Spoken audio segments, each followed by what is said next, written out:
예, 여러분 옆에 분 잘 아시는 분이죠? 옆에 분에게 한번 말씀해 주시게. 잘 오셨습니다. 잘 오셨습니다. 네, 잘 오셨습니다. 저는요, 이 이번 지난 주간에 농아 포도원 교회를 봉헌 예배에 설교를 하고 왔습니다. 정상인들은 농아인들이 수화하면서 찬양하는 것을 보고 우시고, 농아들은 우리 정상인들이 나와서 찬양할 때 우시고, 양쪽이 정말 은혜 충만한 그러한 예배를 드리게 되었습니다. 그들이 잘 오셨습니다. 이거를 제가 여러분들에게 잘 오셨습니다 인사하세요 그러면 여러분 딱 들으시고 바로 하잖아요. 그분들은 그 단계가 안 됩니다. 참 모든 게 이 수화로 하는 거랑 다 정확하지 않은 거. 대충 하는 거죠. 대충 정확하게 되지 않죠. 여러분, 이 수화로 내 가슴이 지금 가슴이 뜨끈뜨끈해, 정말 찌릿찌릿하게 하나님의 은혜가 지금 폭풍처럼 임하고 있어. 이걸 수어로 어떻게 할 거예요? 수어로 그걸 어떻게 설명할 거냐고요. 강하게라는 표현을 있겠죠.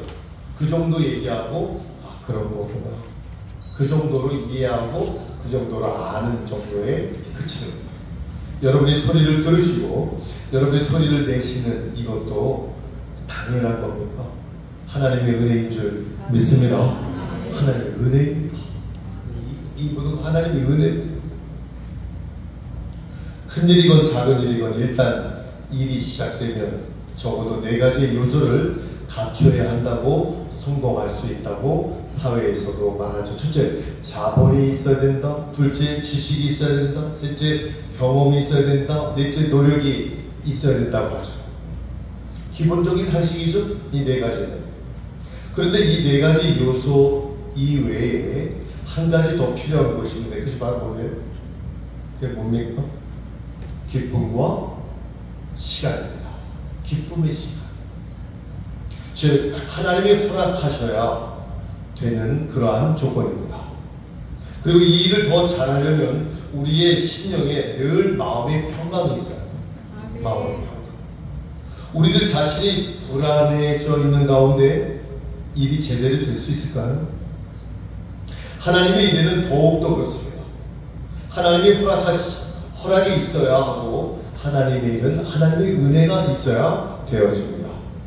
서양 사람들의 성공 비결은 조금 3가지, 좀 우리나라 4가지 아까 말씀드렸는데요, 3가지로 줄이는데, practice, 노력하고 수고하고 하는 실천력이 추진력, 그렇죠? 두 번째는 patience, 인내가 필요하다. 무던히 참아내는 참을성이 있어야 된다. 세 번째는 peace, 평강. 웃는 집에 복이 온다는 말이 있죠. 가와 만사성이라는 말이 있죠. 평안하고야 무슨 일이든 됩니다. 평안해야 됩니다. 기쁨은 은혜입니다. 기쁨은 절대적으로 우리에게 있어야 됩니다. 그리고 이 절대적인 은혜는 하나님으로부터 옵니다. 그리고 하나님을 가까이 해야 이 은혜는 받을 수 있습니다. 이 은혜 속에 사는 사람은 매사에 기쁨이 있지만 이 은혜 속에 있지 못하고 이 은혜를 받지 못하면 매사에 기쁨이 없어요. 기쁨이 없으면 어떻게 될까요? 불평이 생기죠. 불평이. 가만히 살펴보면 우리가 은혜를 받을 때는 기쁨으로 하나님의 일을 잘 감당할 수 있어요. 근데 은혜가 없으면, 은혜가 소멸되면 모든 일이 어떻게 돼요? 실증이 납니다. 그리고 능률이 모르지 않아요. 자, 여러분, 우리 모두가 하나님의 일을 이 세상 속에서 우리가 잘 감당하고 세상 속에서 살아가려면 어떻게 해야 될까요? 첫째, 은혜를 받아야 됩니다. 하나님의 사랑, 하나님의 보호, 하나님의 능력, 하나님의 지혜, 하나님의 돌보심이 모두가 하나님의 은혜죠. 그리고 여기에는 기쁨이 있습니다. 그리고 이 은혜를 받기 위해서는 하나님과 나와의 관계가 바른 관계가 됩니다. 아우구스티누스라는 철학자는 하나님 안에서 받는 위로를 떠나서는 아무도 위로를 받을 수 없습니다. 이렇게 하나님께 고백한 내용도 있습니다. 그 무엇보다도 채울 수 없는 절대적인 위로가 하나님께 있다는 그러한 말씀입니다. 하나님의 일을 이 세상에서 잘 감당하고 천국의 삶을 누리려면 두 번째 겸손해야 되죠. 겸손. 나는 자격이 없습니다. 나는 무익한 종입니다. 이러한 의식을 늘 갖고 있어야 됩니다. 주님의 비유가 이런 비유가 있습니다. 누가복음 17장 10절에 너희도 명령을 받은 것을 다 행한 후에 말하기를 우리는 무익한 종이라 우리가 하여야 할 일을 한 것뿐입니다. 우리가 해야 할 일을 다만 한 것뿐입니다. 사실 우리들에게 하나님의 일을 받을 만한, 하나님의 일을 감당할 만한 자격과 능력 없습니다. 생각하는 것이 모두 우리 마음속에 죄가 일어나죠. 말을 막 조절이 안 되어지고 기도가 안 되어지고 성령 충만하지 않으면 말도 이상해지죠. 온통 죄뿐입니다. 우리 가운데 일어나는 것은. 어떻게 죄인인 우리가 하나님의 일을 할 수가 있겠습니까? 그러나 주님께서 우리를 불쌍히 여기시고 주님이 우리를 긍휼히 여기셔서 우리를 구원하시고 사랑해 주셔서 주님의 일을 맡겨주셨으니 감사와 감격한 마음으로 우리는 주님 앞에 감사와 충성할 뿐이죠.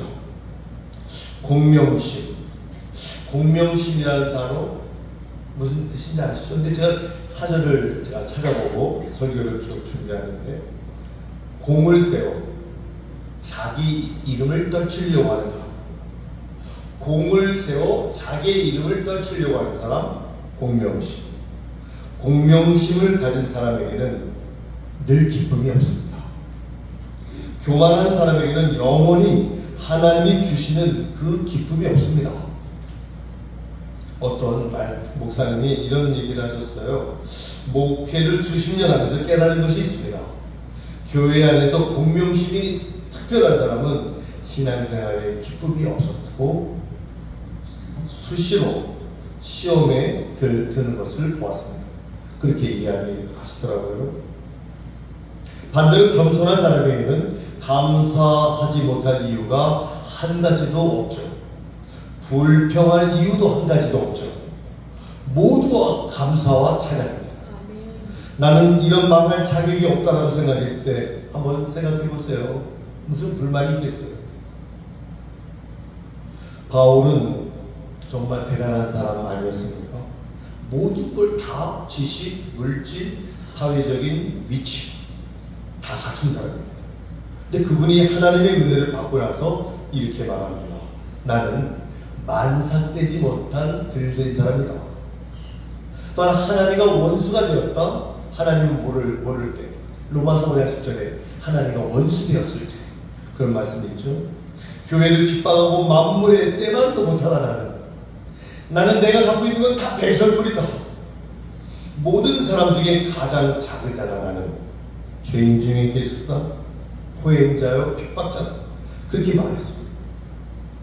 그런 이 사도 바울에게 하나님이 하나님의 은혜를 주셨으니 감사하다 할 수밖에 없습니다.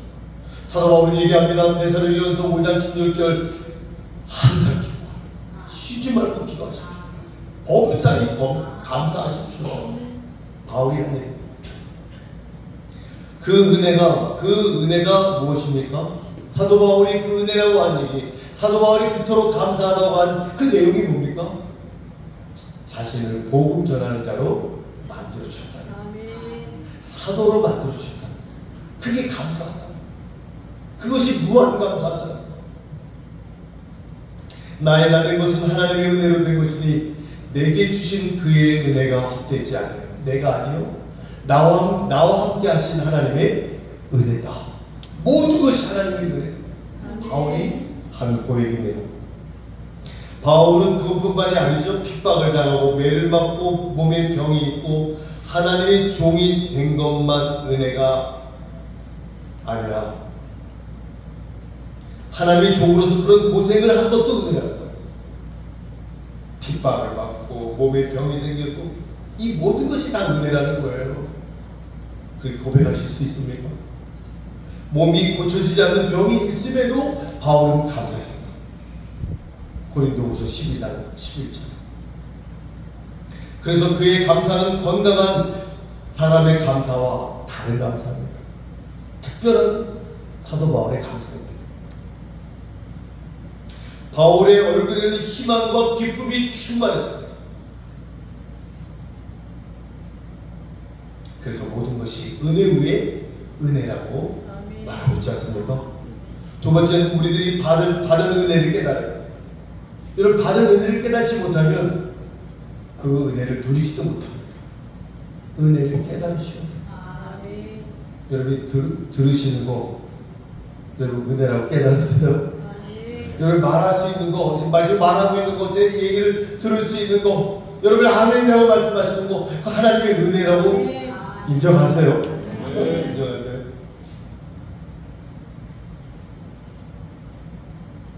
아무리 많은 은혜를 받았다 해도 깨닫지 않으면, 감사하지 않으면 아무 소용없습니다. 내가 받은 은혜를 깨달아야 합니다. 깨달아야 합니다. 그러나 항상 그 은혜를 깨달을 수 있는 것만은 아니죠. 언제, 어느 시점에서 은혜를 깨달냐가 가장 중요하죠. 이상하게도 배가 부르잖아요. 그러면 코가 둔해지죠. 배가 고프면 어때요? 코가 예민해지죠. 저쪽에 차 타고 쭉 가다가 보면 주유소 옆을 지나가면 점심때 배가 고플 지나가잖아요. 거기서 막 음식 냄새 나오는 게 다른 데는 느껴지지도 않는데 배가 고플 때 그 냄새가 다 느껴져요. 행복도 그렇습니다. 많이 가진 사람보다 적게 가진 사람이 행복에 대한 느낌이 강해요. 감지력이 뛰어나요. 여러분, 부자들은요 웬만한 돈에 별 표시를 잘 안 해요. 며칠 전에 저희 교회 가평 중앙교회에서 훨씬 작은 교회인데 미국에서 자수성 나와서 80세 나 보고 한국에 살겠다. 한국으로 오셨어요. 100억을 갖고 오셨어요. 100억을 갖고 오셨어요. 자녀 얼마나 신앙생활을 잘하시는지 자녀들이 미국에서 진짜 우리가 생각하는 그런 잘 성공한 자녀들로 키우고 남은 여생은 한국에 와서 살겠다고 오신 거예요. 가평에 그런 공기도 좋은 그곳에서 공지해 주시고 사시는 거예요. 제가 거기 집회했죠. 은혜를 많이 받았다고 거기 목사님과 군사님 방문하셨어요. 여기 이렇게 뭐 이거를 짓고 교회를 짓고 막 이렇게 10억, 20억 그런 이야기를 하니까 별로 다 놀라지도 않아.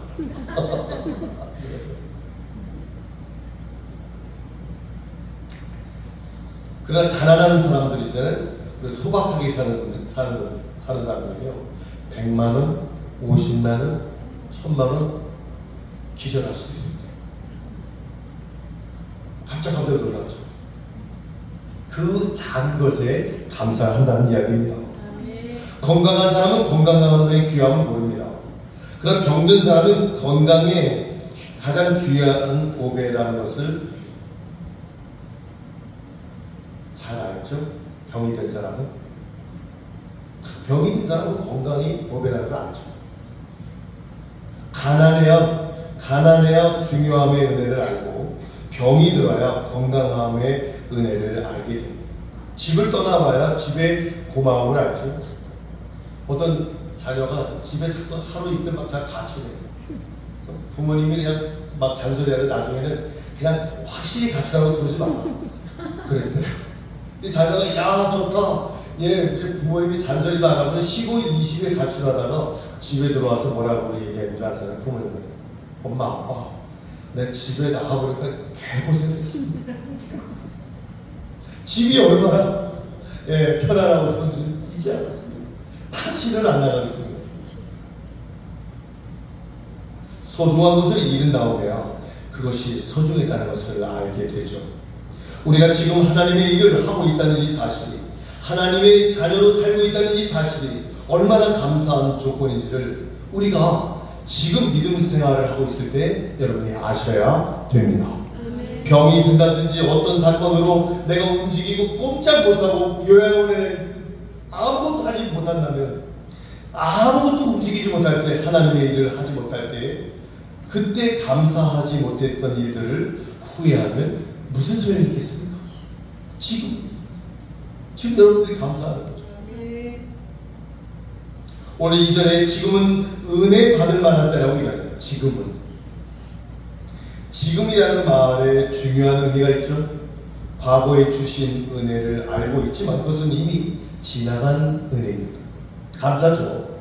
앞에 축복을, 약속을 받았지만 아직 우리 손에, 우리의 몸에 와 있지 않은 겁니다. 중요한 것은 지금, 오늘입니다. 제가 늘 말씀드리죠. 내일은 여러분의 시간이 아니에요. 내일은 안 올 수도 있어요. 내일은 우리에게 안 올 수도 있어요.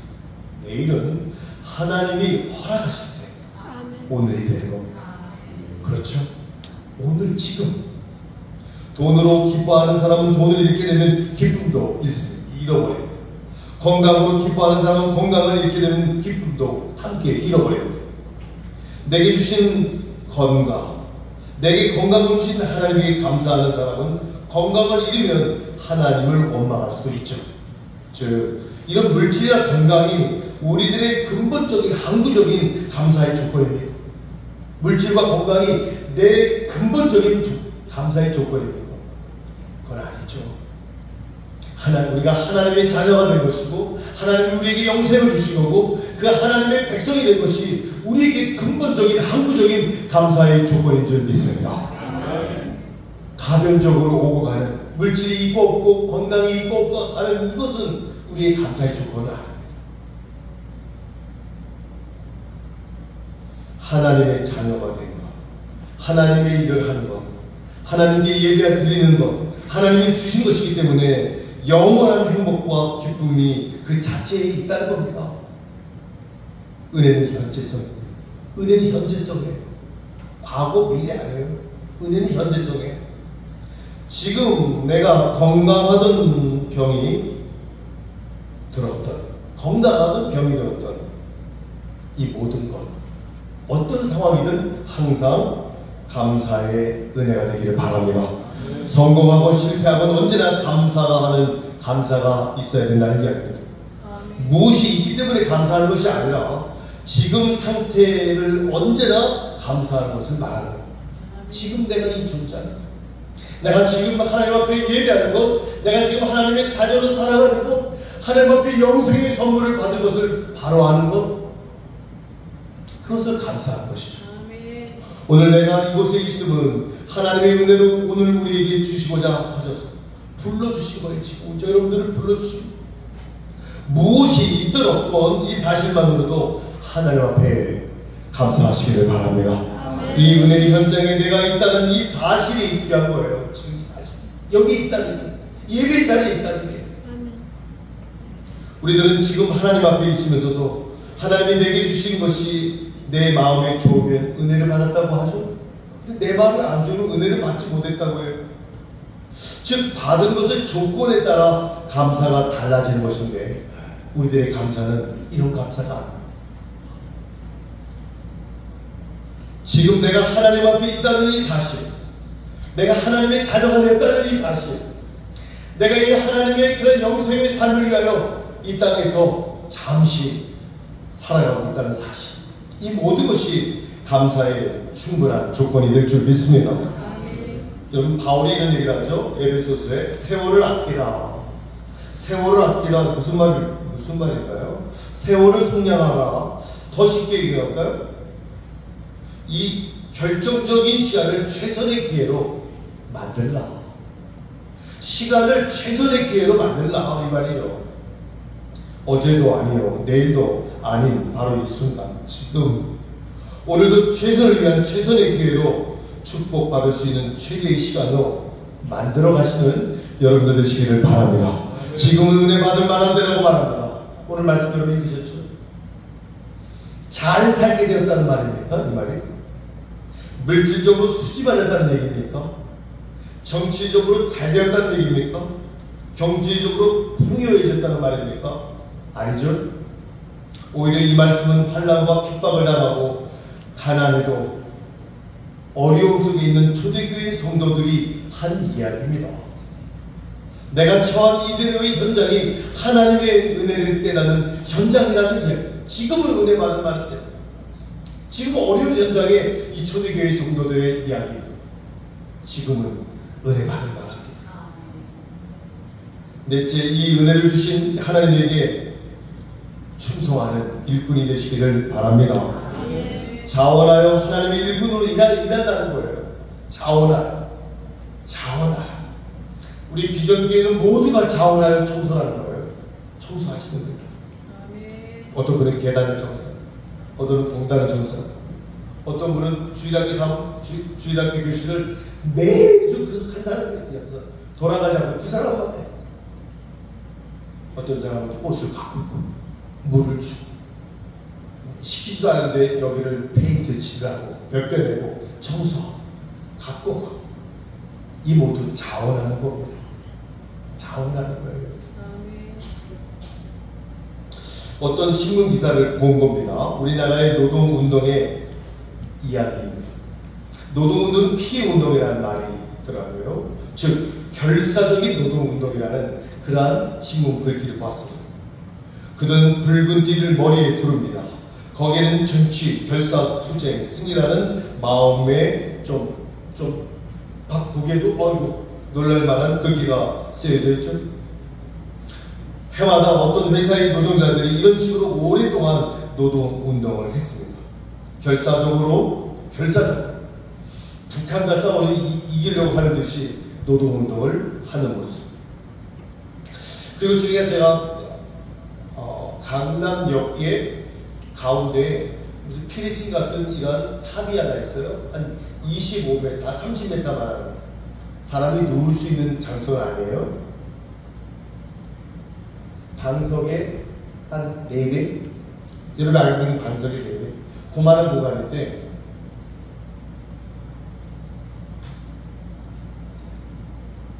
우리나라 최대의 회사를 두고 단식하면서 그 위에서 내려오지도 않고 한 달간 있는 사람을 봤습니다. 그냥 그 사람 떨어질까봐 그 밑에 풍선을 부푼 거 있잖아요. 그걸 다 펜스를 치고 있는 거죠. 그리고 그가 얻은 마지막 결과가 몇만 원의 임금을 인상받았다는 이야기입니다. 한 달에 몇만 원을 더 얻고자 목숨을 걸고 싸운 겁니다. 좀 우리들의 현실이 어쩌면 비참하죠. 투쟁에서 얻은 것은 그렇게 행복이 오래가지 않습니다. 정치에서 얻은 그 기쁨은 그리 오래가지 않습니다. 그리고 그것은 오래오래 지속되는 기쁨도 그러한 행복이 안 된다는 이야기입니다. 저는 여러분에게 말씀드립니다. 즐거운 마음, 자원하는 마음으로 한다는 것이 얼마나 귀한 은혜인지 모릅니다. 기쁨을 가지고 평안한 마음을 가지고 하나님이 주신 은혜를 감사하며 오늘을 산다는 것이 얼마나 미래를 밝게 하는지 모릅니다. 여러분, 우리나라 사회주의자, 공산주의자죠. 사회주의자들은 사람들을 긴 시간 동안 일을 하게 할 수는 있었지만 감사하며 일하게 하지 못합니다. 그들의 마음에 감사가 없습니다. 창의력도 생기지 않습니다. 하나님이 주신 은혜만이 창의력과 감사의 마음과 생산성이 있다는 이야기입니다. 초대교회는요 어땠어요? 사도행전 4장 32절에는 무리가 한마음 한 짓이에요. 모든 물건을 서로 통용하고 자기의 물건을 자기의 것이라 주장하는 사람이 없었다는 거예요. 법적으로 한 거 아닙니다. 자원하는 겁니다. 저희가 사도의 가르침을 받아 서로 교제하며 서로 떡을 교제하며 서로 나누며 기도하길 전혀 힘씁니다. 강제성이 없는 거예요. 사회주의의 그런 이야기는 강제성이 있잖아요.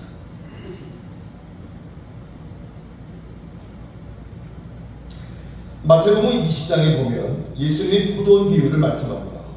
그들이 포도 수확기에 일손이 몹시 부족했죠. 우리들 시간으로는 9시, 12시, 3시, 5시, 6시에 끝나는데 아침 6시에부터 시작한 건데 일꾼들을 불러드립니다. 일꾼이 모자라서 일꾼이 얼마나 부족한지 5시, 6시에 끝나는데 5시에도 받아들여요.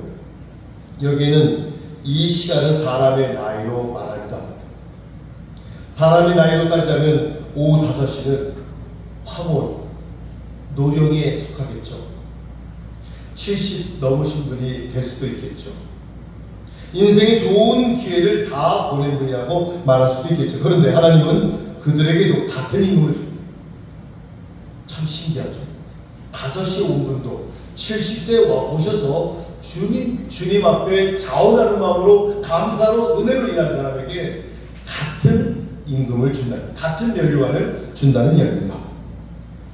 사람이 일꾼이 되며 일을 하려면 새벽부터 첫 시간 나가 일을 해야 되죠. 9시에 나간 사람도 몇 시간 늦은 거예요. 12시 더 늦은 거예요. 3시 많이 늦은 거예요. 5시 가나만 합니다. 1시간 남았어요.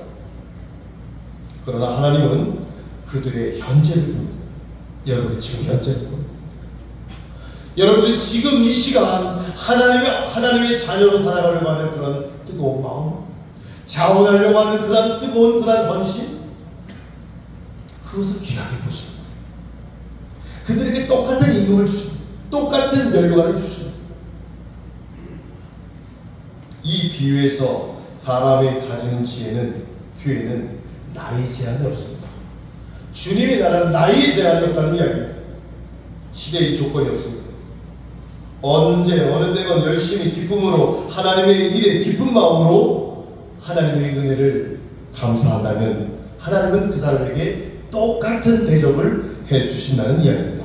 무엇을 얼마나 많이 잘했느냐, 그러한 수고의 대가가 아니라 하나님의 은혜를 감사하며 일을 했느냐 안 했느냐, 그것이 오늘 말씀의 중요한 키입니다. 그것은 하나님이 누구든지 하나님의 일을 기쁨으로 자원하는 사람에게 주시고자 하는 하나님의 마음입니다. 하나님의 은혜입니다. 하나님의 사랑입니다. 사랑하는 성도 여러분, 마지막 말씀을 드리겠습니다. 내가 살아있다는 것으로 시작해서 무엇을 하든지 감사의 마음으로 일하시기를 바랍니다. 여기에 자원할 마음이 있습니다. 은혜를 깨닫는 것은 사람의 생산성을 높이는 일입니다. 오늘 말씀의 마지막 절에 뭐라 그래요? 근심하는 자가 더러 항상 기뻐하고 가난한 자가 더러 많은 사람을 부유하게 하고 아무것도 없는 자가 더러 모든 것을 가진 사람이에요. 어떤 사람이에요? 하나님의 은혜를 깨닫는 사람. 하나님의 은혜를 감사하는 사람은요, 늘 기뻐하는 사람이고요, 많은 사람을 부유하게 하고요, 모든 것을 가진 사람이라는 이야기입니다. 사랑하는 성도 여러분, 기쁨은 신비한 거예요. 하나님과 나만이 아는 거예요. 이 기쁨을 아무도 빼앗을 사람이 없습니다. 이것이 바로 은혜입니다. 참되고 풍부하고 가장 짙은 영원한 기쁨과 은혜가 주님으로부터 온다는 사실 믿으시기 바랍니다. 은혜는 힘이요 지혜는 용기입니다. 감사의 생활은 또 다른 감사의 생활을 낳게 됩니다. 은혜로운 사람은 또 다른 은혜로운 사람을 만들어냅니다.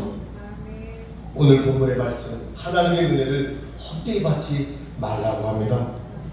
은혜를 받고 증거하고 그 가운데 살고 그 가운데 하나님을 섬기시고 또 다른 은혜를 누리시는 여러분들 되시기를 간절히 주님의 이름으로 축원합니다. 기도하겠습니다.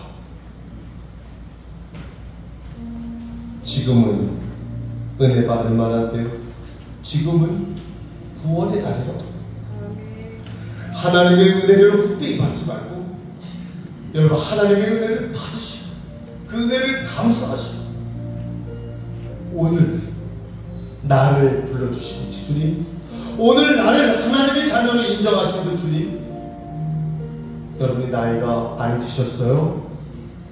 중간이세요? 아주 젊으세요? 관계없어요. 오늘 여러분 하나님 앞에 이 은혜를 무한 감사하며 영광을 돌리시며 살아가시는 여러분들 되시기 바랍니다. 주여 한번 부르고 기도하겠습니다. 주여 하나님 은혜 감사합니다. 주님의 은혜로 오늘 이 시간 이 말씀 주의 말씀 가운데 살아갈 수 있도록 너희들을 부르시고 인도하시기 감사합니다. 살려주시니 감사합니다. 주님 저희들이 듣게 있으니 감사합니다.